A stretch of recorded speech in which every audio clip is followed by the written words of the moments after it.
What's up, y'all? This is AJ, and this is the What We Gonna Do podcast. Welcome back to all of the old people. Hello to all of the new people. You know what I mean? I don't know how many of y'all between IG and Twitter, the new followers that actually decide to check out the show, but this is a shout out to y'all. If y'all don't know where I'm at on social media, you can find me on IG and Twitter at What We Gon' Do Pod. That's GONE. Outside of that, please go check out the premium podcast playlist exclusively on Podbean. Go to Podbean, search What We Gon' Do. There are 2 episodes out now. There are 2 more that will be dropping soon. All right, and I got some more stuff coming and a whole bunch of other stuff coming even after that or whatever. So please go check those out and support the show. As usual, I don't even know if I should say as usual, but I'm going to jump right into the show. I was thinking about this and I was like, man, I really do this podcast for folks like me.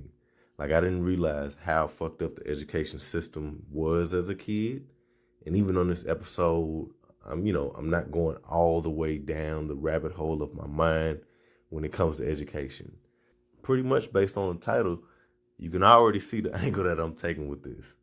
And of course, it could probably be like a 10-part series, but I just want to touch on a few things. And then I'm going to do a part 2. And maybe there'll be a part 3 because I'm sure I will think of something else that I forgot to talk about on this episode.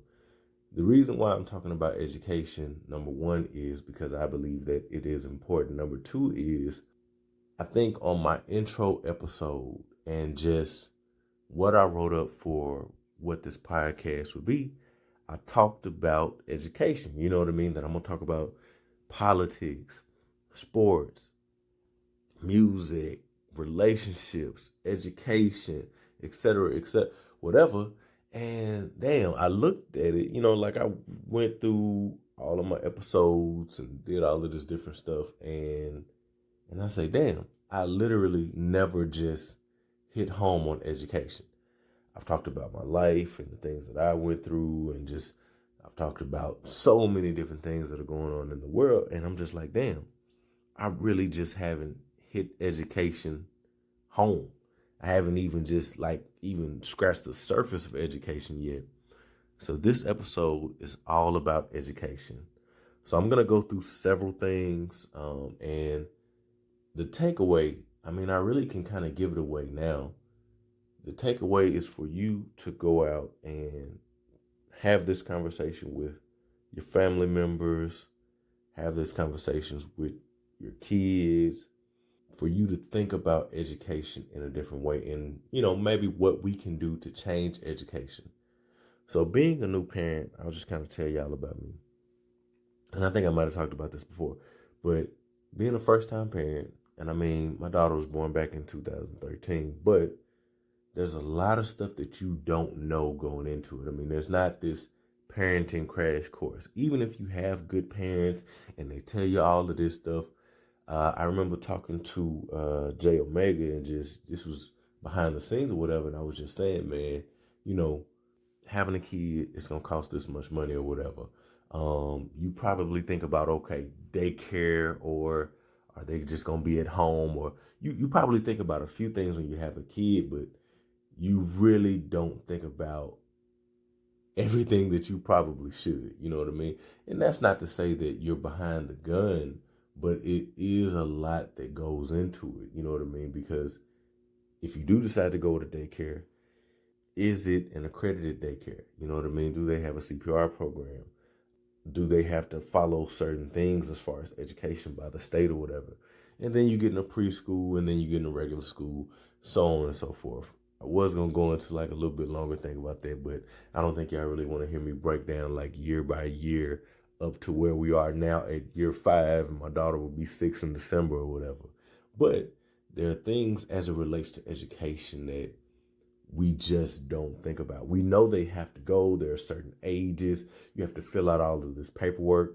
Like as kids, if y'all are like me, y'all were with y'all mom. Like you remember maybe as a kid going with your mom and her having to fill out that paperwork. If you have younger siblings, you maybe remember going with your mom and watching her fill out that paperwork for your younger siblings. But again, it's not the same thing as you having to do it for yourself. Do you qualify for free and reduced lunch?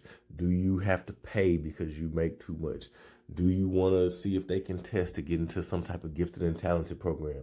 Do you want to put them in something that is, whatever, music related, extracurricular activities? How young do you want to introduce that type of stuff?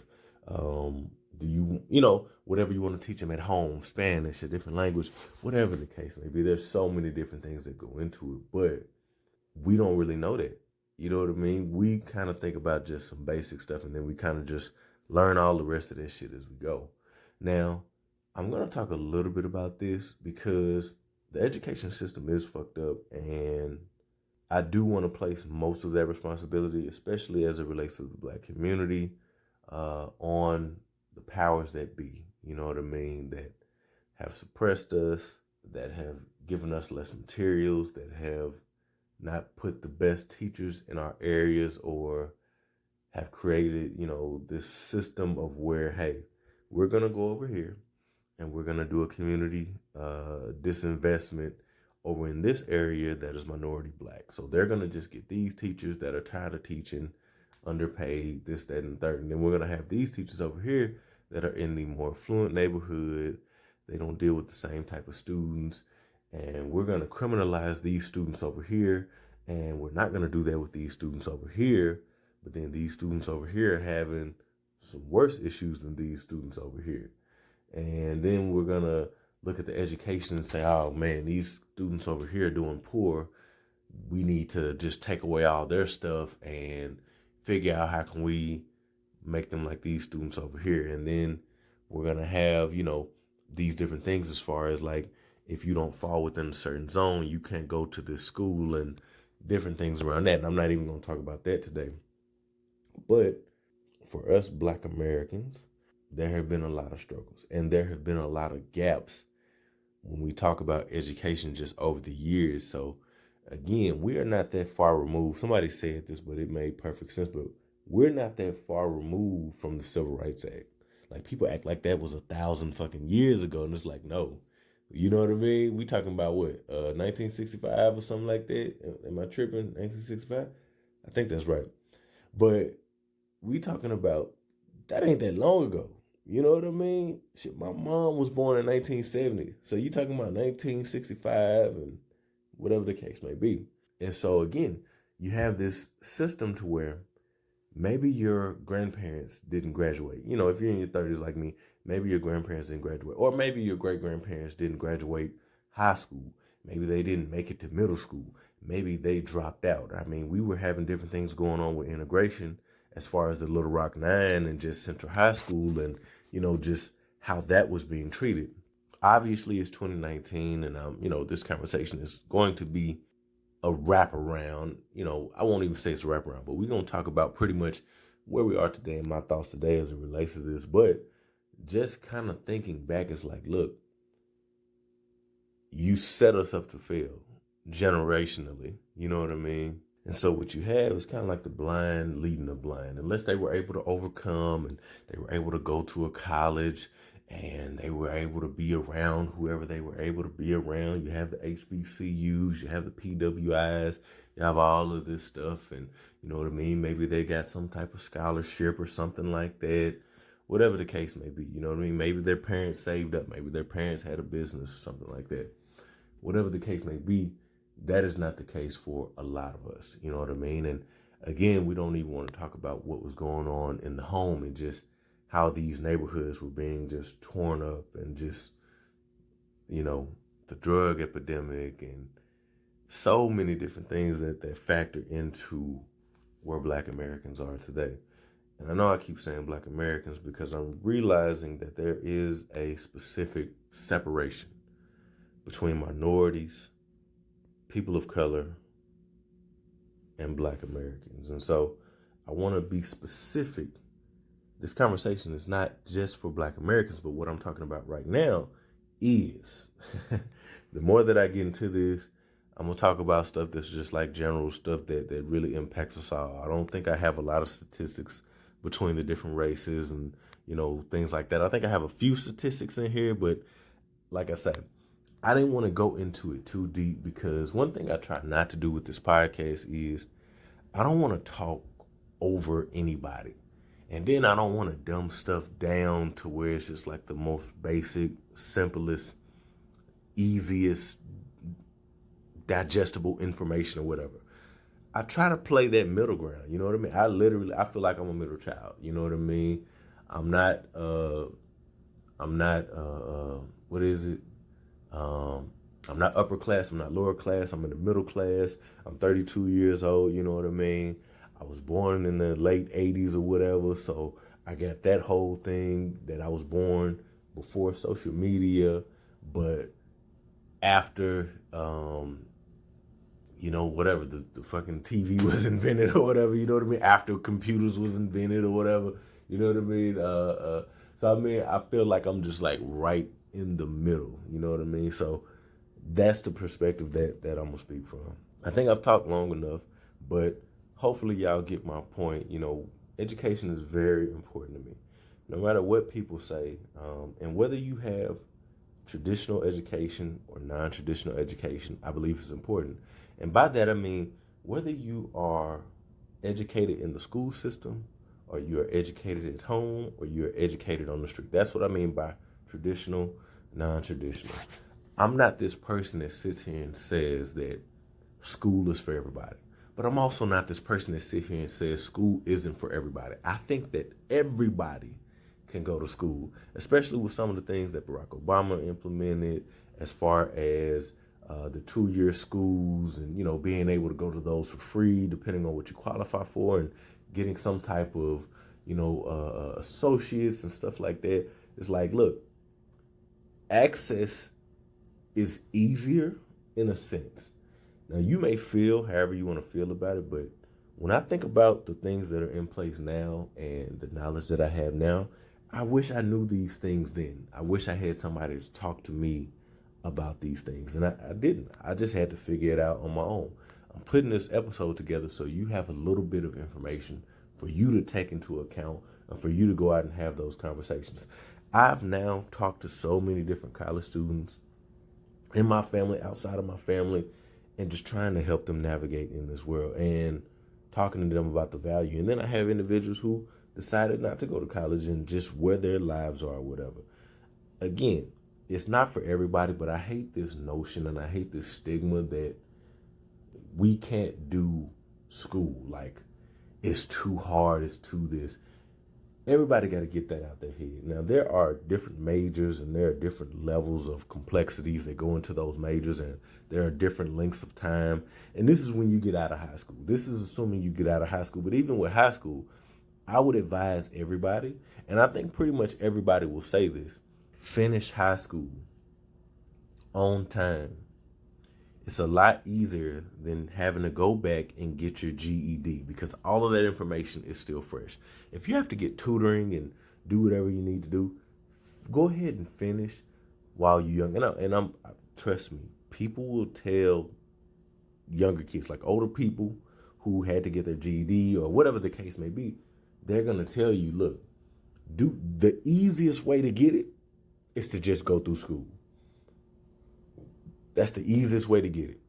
I think not G Herbo, but Lil Bibby. I remember, and this is on Hot 97, Ebro was talking to Lil Bibby about going back to school. I think it's just, I think he just go by Bibby now. But anyway, at the time he was telling Lil Bibby, like, yo, go finish school. Like, that don't even make sense. You was a senior and you could have finished and you were smart enough and this, that, and the third, and you just was like, I was done with school. So he encouraged him to do that, and he went back and finished, man. You know what I mean? But again, this kid, Bibby, was already smart. That ain't everybody. So I would encourage you to tell these little kids or your younger people to stay in school and go ahead and knock that out. Now, post-secondary, you know what I mean? Post-secondary education. Now, when they get out of that and they don't know exactly what direction they should go in, there's a big debate. You know what I mean? Like, should they go to school? Should they learn a trade? Should they do this? Should they have financial literacy education? Whatever. There's so many conversations after they get out of that. You know what I mean? Do they just need to take some time off and figure themselves out before they go to school? But it's like, again, that is not what this episode is about, but that is a whole other conversation, man. But the numbers do show that for the people who do not go to school, I want to say they have statistics for immediately after and 2 years after. There is a significant drop off after 2 years, and it is unlikely that that individual ever goes back for higher education after they leave school. So it does put you at a disadvantage. And believe what the hell you want to believe. Unless you are creative, a genius, yes, there are so many different ways to make money. You know what I mean? But as fast as you can make money, you can lose money. So you also have to think about, is what I'm doing sustainable? Again, a lot of things to talk about, a lot of stuff on my mind. Y'all know I'm always all over the place. Public versus private. So, for those of you who don't know, who have not listened to my older shows, I am a product of public education and public assistance. I like to say that, you know what I mean? Because it's like a badge of honor for me. It got me to this point. It got my sisters to a certain point. It helped my mother, you know what I mean? I don't feel bad about those things. There was never a time to where I looked down upon myself for getting food stamps or getting a free lunch or a free or reduced lunch or any of that shit. Like, people kill me about that. Like, you're supposed to feel bad about getting assistance. One thing people learn in business is, and I mean, it's something that is people talk about, but people kind of like just dismiss it. Nobody gets anywhere alone. If you look at most of the billionaires, the millionaires, so on and so forth, most, I want to say, I believe when I looked at the numbers last time, are self-made. Most people are self-made millionaires and billionaires. Then you have a percentage of individuals who inherited it or whatever. You know what I mean? But most are self-made. So don't get too caught up on having assistance in your life, having a team of support, having these different things in place to help you have some level of education. And I'm actually proud of, getting a public education because it made me into the man that I am today. Not only am I book smart, I'm street smart because not only did I go to public school, but I went to public school in the hood, you know what I mean? So I definitely went to several different schools around the Little Rock area, Shout out to Baseline Elementary. Shout out to Mapleville Elementary. Shout out to McClellan. That's my stuff, all right? Y'all can shout out the rest. Y'all can look up the rest and whoever else represent. But them is mine. That's my trajectory. I went from Mapleville Elementary, moved to a different area. Then I went to Baseline Elementary or whatever. Then I went to Cloverdale Middle School. Now, this is when, I think middle school was changing from like 7th grade to 6th grade, and 9th grade went from middle school to high school or whatever. So I was in that transition. Like, we were the first 6th grade class. 9th grade obviously moved up. When 6th grade moved, 9th grade moved. So I'm thinking about just middle school or whatever. So anyway, them is all of my schools. Now, if you from Southwest Little Rock, you know those names, you know those areas, you know that it's Bloods, it's folks, it's all these different external things that you have to deal with that don't have anything to do with school or whatever. And then if you're in school, what things are available. I remember, going to school and it's like, we had tennis maybe like 1 year or whatever, you know what I mean? But mainly you had track, you had football, you had basketball. We was like killing in track. I never ran track or whatever, but our school was one of the best schools, indoor and outdoor, when it came to track and field. We were okay in basketball, and we were, we were all right in football or whatever. I mean, we were very talented, but we weren't the best team, like playing together wise, if that makes sense. A lot of talent on the team, but a lot of knuckleheads on the team at the same time.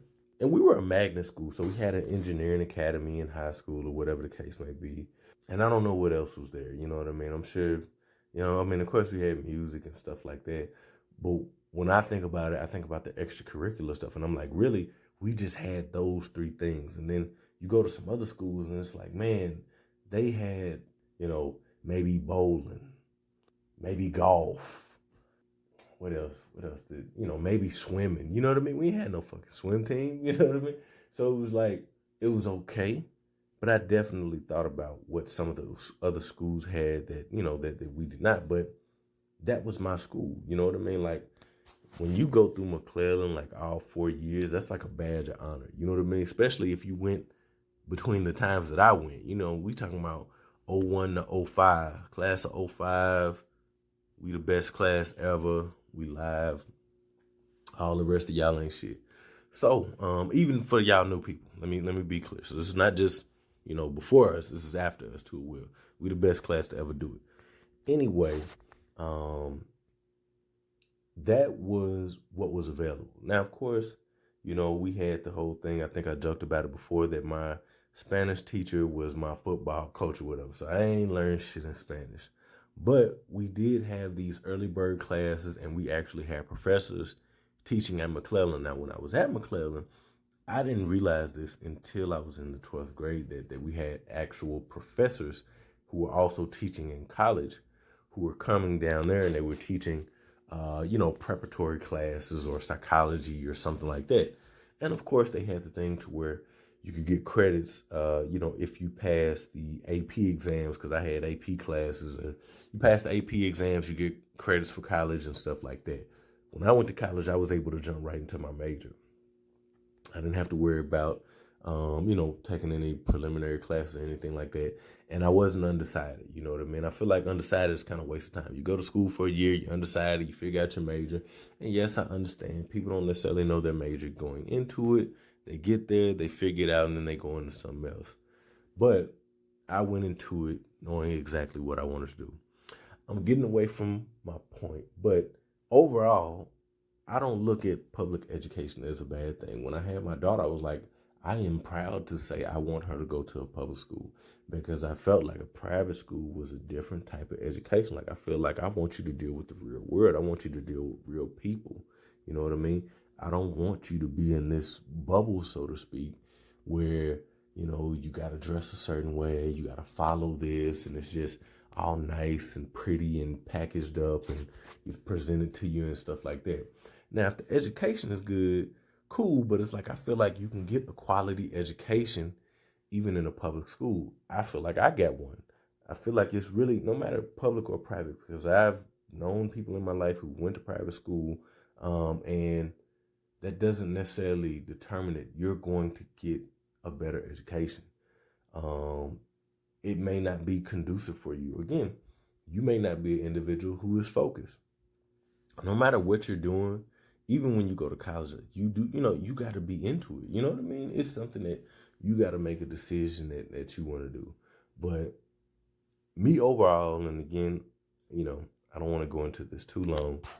I support public education. I'm not one of those individuals who I'm going to bash the system and say that it's terrible and, we should get rid of public education and we should only have private schools and charter schools. So I'm not one of those.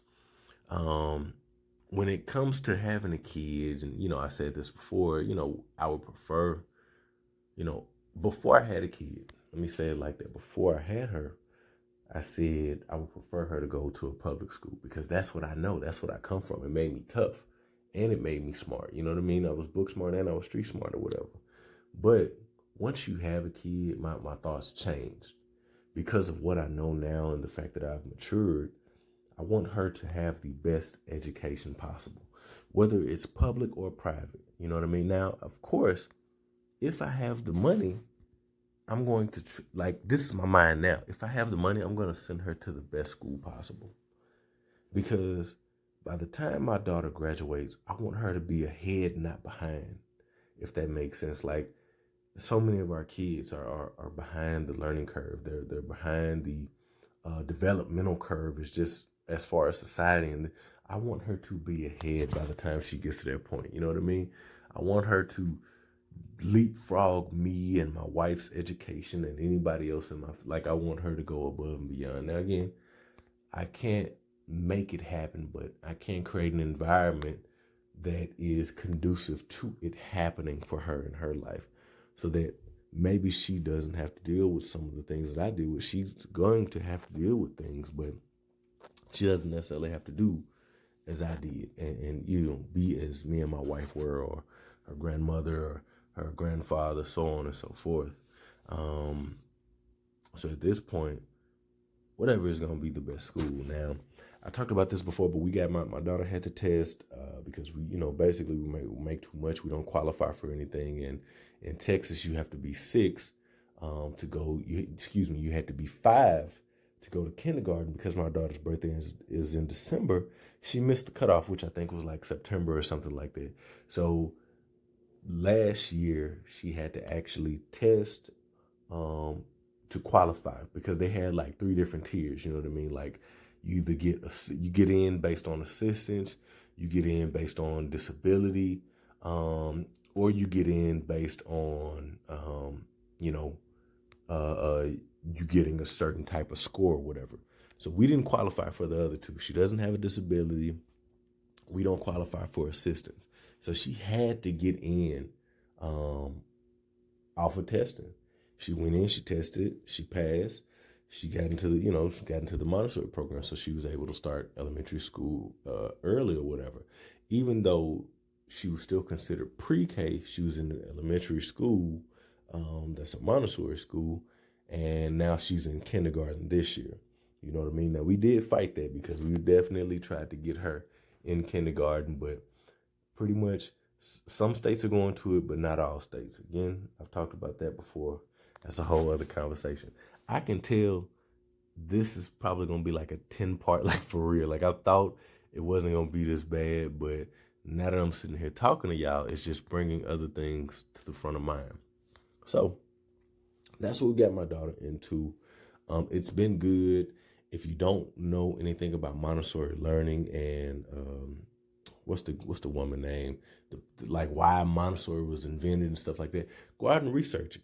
So when you do have kids, and even when you have younger siblings, a lot of times we stay out of the loop on those type of things, especially us Black fathers, and especially us siblings and things like that. Like, we stay out of it. I would advise you to get involved in those things. You know what I mean? You know that you got to pick electives, and you know that you got to pick certain classes when you get to middle school and high school. Don't be on the sidelines, all right? And then be wondering why a certain thing is happening a certain way. You need to get involved in your siblings' education and what decisions they're making. Are they talking to the counselors? Are they getting scholarship, preparation? Like, they know how to go out and fill out for a scholarship and what is required. They know how to fill out a FAFSA. They know how to take the ACT prep. If they want to take the SAT and the SAT prep, and just what goes into that, and what are the differences, and which schools are you able to go to based on, certain test scores and things like that.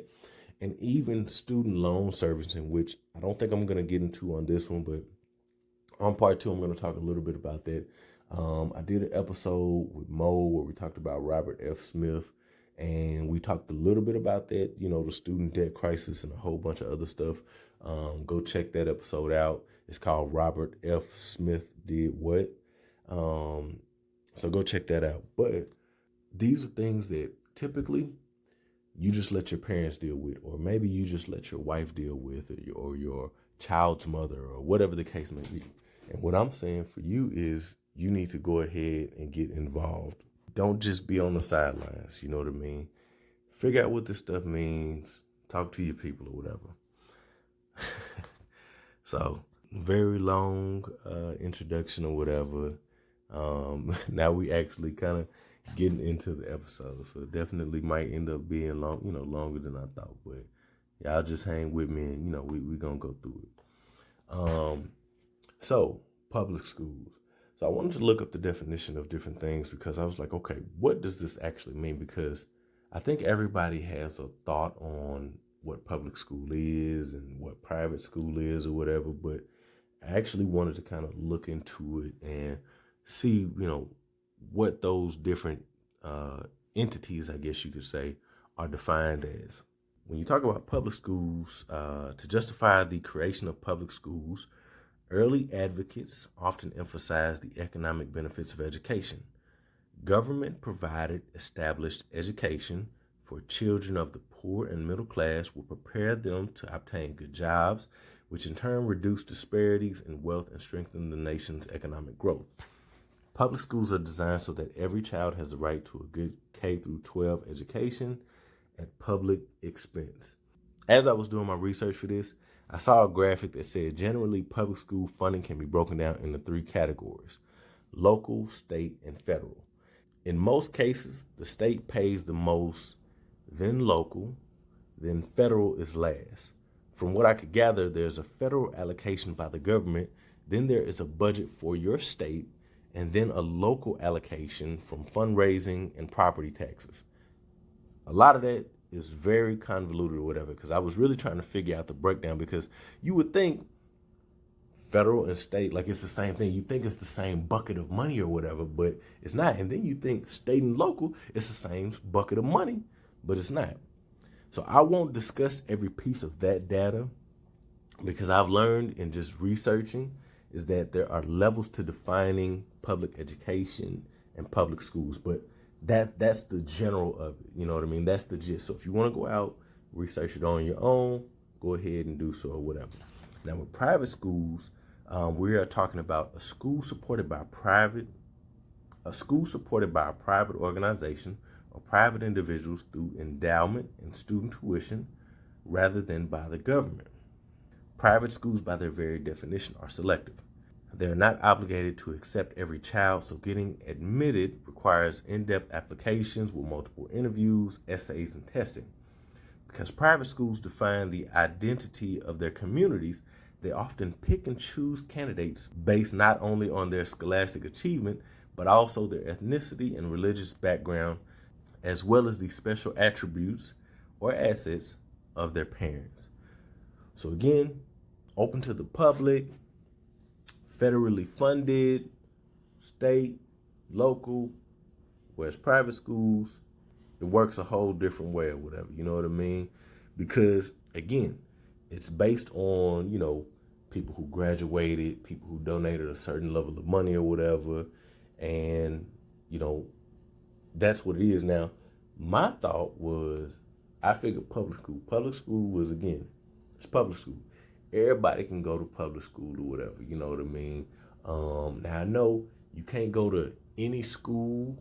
You have to go to schools within your district or whatever, you know what I mean? But you can go to public school and you can get some type of assistance, and the government pays for it. And we pay for it too, because we pay the government in taxes or whatever. Now, private school, first thing come to my mind is money. You know what I mean? Like, if I want them to go to a private school, they got to get on some type of waiting list. They got to pay this amount of money. But what you also see in that selection process is that it's like a business. You got the private businesses or whatever. They can operate. They can basically do whatever they want to do. You know what I mean? They can discriminate. They can, they can do hiring-based discrimination, sex-based discrimination. They can do whatever, religious-based discrimination. It's a private company or whatever. Now, when a company goes public, they're subjected to different things. So when you have that IPO, that initial public offering, and, y'all can go look up, I'm pretty sure most folks, y'all know what that means or whatever. So anyway, when they go public, then they are subjected to certain laws, you know what I mean, that they have to abide by or whatever. And so similar to this, public and private. Public, it's this way. You have to abide by certain things. It works this way. This is how the money funnels in. To get things changed, you have to do certain votes and stuff. It's a whole process that's tied into the state government. With the private school, and I think I said private before, but of course I was talking about a public school. With the private school, again, way different. You know what I mean? You probably can get in on a buddy pass or whatever. You know what I mean? Y'all saw everything going on with Lori Loughlin and just, what was it? Her kids, I think it was USC or UCLA or whatever. I think might have been UCLA, whatever it was. But all these people who are wealthy paying to essentially get entry into these schools. You know what I mean? And it's not based off of merit and again your scholastic achievements and stuff like that. So you're paying to get in. Now the public versus private debate has been going on since before I was born. I mean, it's an age-old thing, but again, who can afford it and who can't is really going to determine, and this is across the U.S., how much this affects, because you immediately think that because they're going to a private school, they're getting a better education. The classes are probably smaller. The teachers are more educated. Like, that was my initial thought, is that, man, you're getting all of these bonuses and things that the public schools don't have or whatever. What I learned is that's not necessarily the case, but you do see it around the country that these private schools do typically offer things that are not traditional, so to speak. So there is a different type of learning that they could potentially get by going to these schools opposed to going to a traditional school. Public versus private can be broken down into 5 categories. And so earlier I talked about just how things are funded for public schools. And now I'm talking about the different categories when we talk about public versus private. So you have costs, teachers, class sizes, and diversity. So costs, public schools are paid for by local taxes, and except for some small fees, are free. You know what I mean? That's the initial thing, which is why even when I talked about my daughter and just having to be 5 years old, when you drop that age down to 4 and they're able to get into school, that means the state has to eat up that cost for that child or whatever, which is why you have a lot of these states that don't want to go to that. And I'm sure there are some learning things and stuff like that. But in the instance of my daughter, she's literally off by a few months. In my mind, she should not be penalized because her birthday is in December instead of a few months earlier, whatever. She should have been able to go in. I feel like if you're within that calendar year, or if you have certain scores, you should be able to get into that grade level based on your age, regardless of when your birthday is. I don't care if your birthday is the last day of December of that year. You should be able to get in and do all of whatever you need to do in the summer, in the spring, and be eligible to go to that school. And some states are doing that, but not all. Private schools cost on everything, and yes, we had to pay for, Montessori for that first year or whatever, but that's what happens or whatever. So they got, the public, the state, the local, the federal, they got to eat up their cost or whatever when they start letting these kids go into elementary school, basically. Private schools cost on average $10,740 a year, but can range anywhere from $5,330 to $25,180. That's a lot of money. You know what I mean? Maybe that 5,000, that might not be too bad or whatever. When you're talking about 25,000, sheesh. According to a report from the National Center for Education Statistics, so that's based on a report by NCES. There are pros and cons, obviously, when you look at this. And again, this is just, from a cost standpoint, you know what I mean, and why it costs that much and so on and so forth. But again, even just talking about cost, there's too much to uncover here, but many families simply can't afford private school. And then even with public school, there's issues with student lunch debt, but I'll, let y'all dive into that. I know y'all have heard about it, which I thought it was kind of crazy. You know what I mean? Like, the schools were even allowing students to go into some type of student lunch debt, but I'm dealing with it right now. You know what I mean? And my daughter in elementary school, and you see these little fees and these little things add up. You would think that they just wouldn't let them, buy certain stuff, you know what I mean? That you have to buy certain things or whatever. But at the same time, I know they want the students to be able to eat. Go out, research student lunch debt, why people are against it, why people believe that, you shouldn't have that, and how that can affect families. And, you have people in high school that they can't graduate because they have to pay so much money to pay out their debt, and so to, before they can actually graduate. So it's a lot of mess that goes into that. Are the best things in life free, like public schools, or do you get what you pay for with private schools. I want y'all to think about that. Let me know your thoughts, you know what I mean? Because again, that's an age-old debate, you know what I mean? But specifically right here, we're talking about costs. Now let's talk about teachers.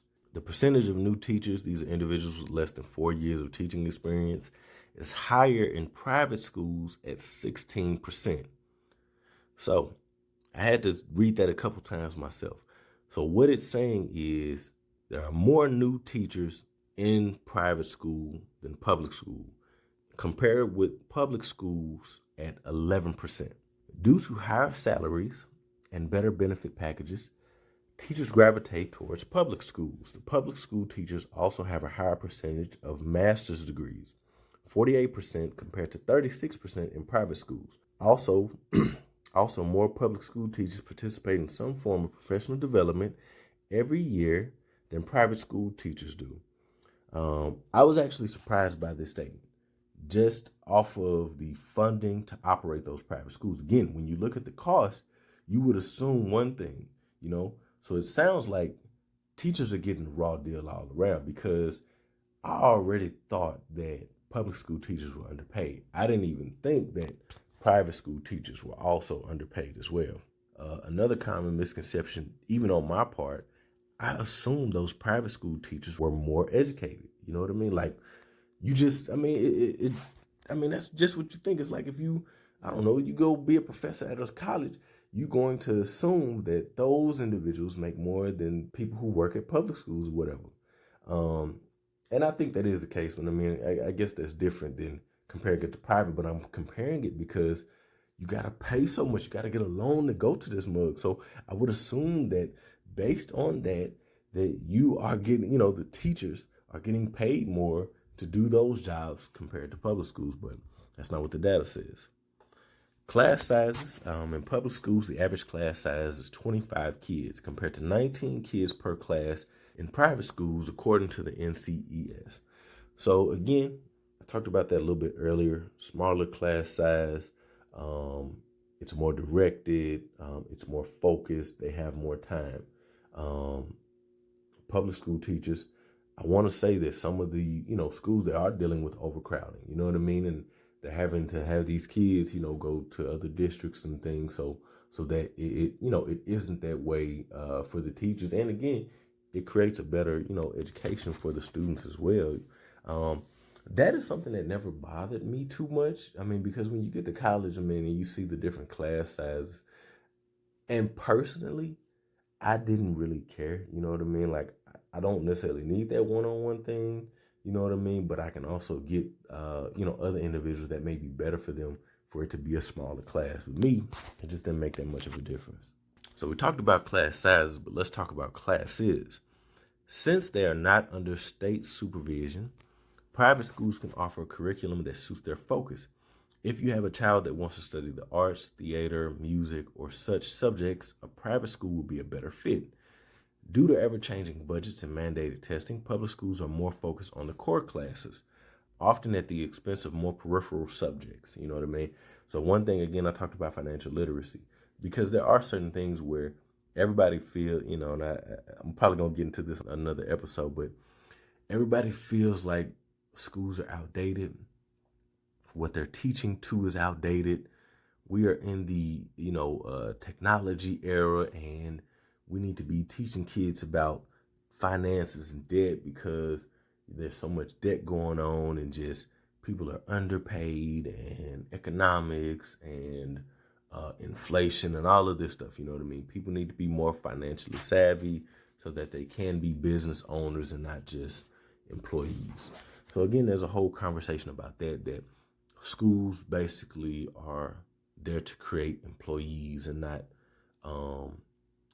business growth, which is why America has had, you know, a problem with this, you know. And I think the numbers you can kind of see, you know, obviously with 45, you know, being, you know, there's been, I think, a growth in the small business sector. A lot of people starting businesses and just kind of having to, you know, figure out how to do stuff on their own. So again, you know, that's just, you know, again, just how school is looked at. What they say here is this is a big fallacy in public schools because it's an outdated metric. The reason is simply that there is an outdated and inadequately revised curriculum in place that is designed to teach for a world that has since moved on. The educational system was built with a bias. Bias in deciding where to direct funds, bias in the material we teach, and bias in where the school is located. It makes all the difference in the world if your neighborhood is wealthy or poor. The bias is dependent upon the haves and have-nots mentality, and this bias determines student success. Moving on to diversity, part of the reason for this phenomenon is the fact that private schools can screen who they allow in and can tailor their offerings to the type of child they want coming through their doors. Plus, because parents are paying, students tend to come from a higher socioeconomic class. And despite niche users reporting private schools as more accepting, public schools are notably more diverse. So again, that's another thought that you think about. If you send your child to private school, it's like, okay, they're going to be at a Catholic school or they're going to be at some all-white institution. Now, of course, and I'm going to talk about two of those, but you do have these black charter schools that, that celebrities are starting and things like that, which is pretty dope, which is to help those, disenfranchised and, those kids whose, education is not where it needs to be and they need to catch up, or their family is dealing with some type of hardship or things like that. So again, you do have those type of schools, but again, this is just the statistics that I was able to pull up. I really wanted to know, okay, public versus private or whatever. So this is just a little bit of information. So that was pretty much that. So we kind of went through everything as far as cost, teachers, class sizes, classes, and diversity. Now, obviously, that isn't everything that goes into it, but those, again, typically it's broken down into those 5 categories, and you got the different information on those. So if you need to rewind, go ahead and rewind. And if you want to research on your own, just Google it like I did. In looking at all of this, it brought me to one thing that I've been saying and I feel so strongly about. We need education reform. Now, if you don't know what that is, I'm going to break it down for you or whatever. Yes, I have a thought, but I want to make sure I give you guys some information this time around. Education reform is the name given to the goal of changing public education. Standardized tests do not take into account learner differences, out-of-the-box thinking, or the individual qualities, talents, and passions of students.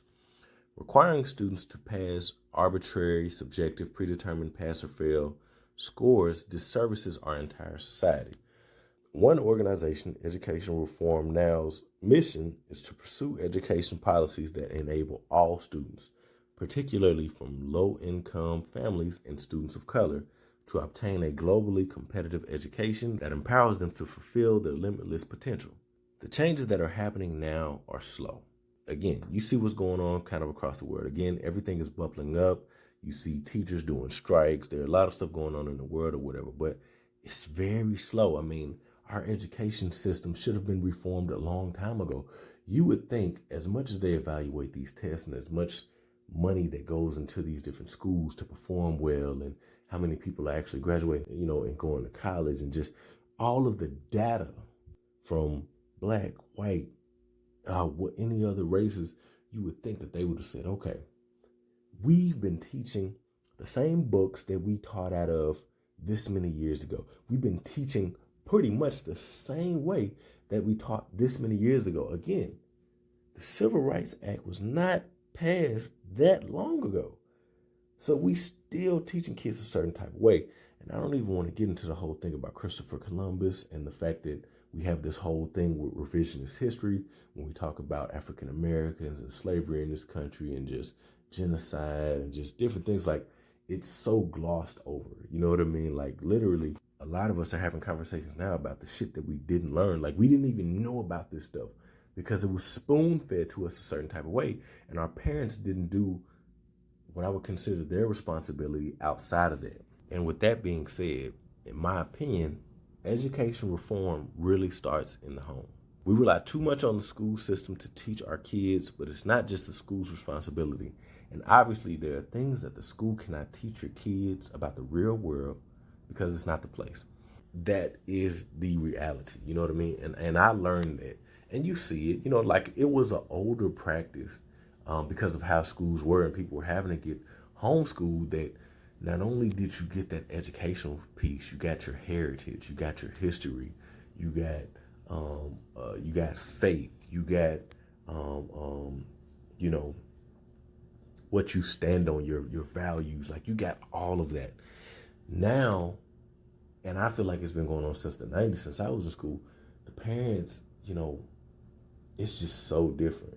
You know what I mean? When you look at TV and you see parents doing the PTA and all of this stuff, and it's like, nowadays, once a child is old enough to go to school, they're no longer, that education is no longer the parent's responsibility. Now, we have a problem with when a child is in trouble, now we want to parent. Now we want to talk about education.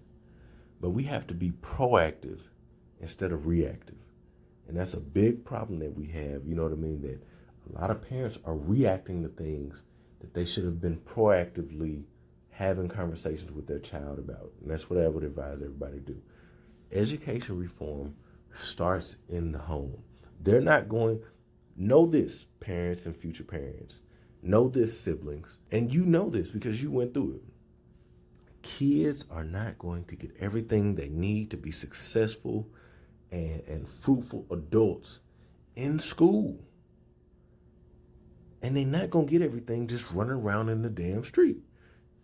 We got to get involved. You know what I mean? We got to assist them. We have to guide them, put them on a better path, put them into a certain type of position.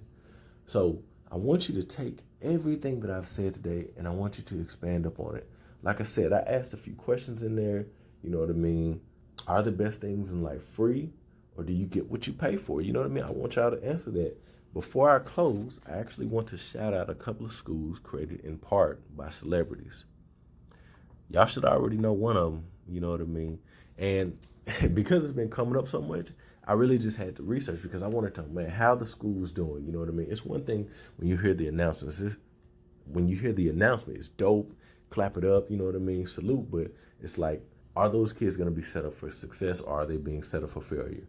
Because that's one of the big pushbacks is like, okay, people like in the community, like people really don't want new things. They don't want you to open up a new school. They don't want you to do things differently. They're afraid of what's going to happen. Are they going to be on pace with everybody else? When you talk about conservatives and liberals and people who want shit to stay the same and people who want shit to change, in life, things have to evolve. We as humans evolve. So it doesn't make any sense that we don't allow our schools to evolve as well. Like, for those of you who want to hold these schools back, why? You know what I mean? Why? So you have the I Promise School, which is Lebron. You know what I mean?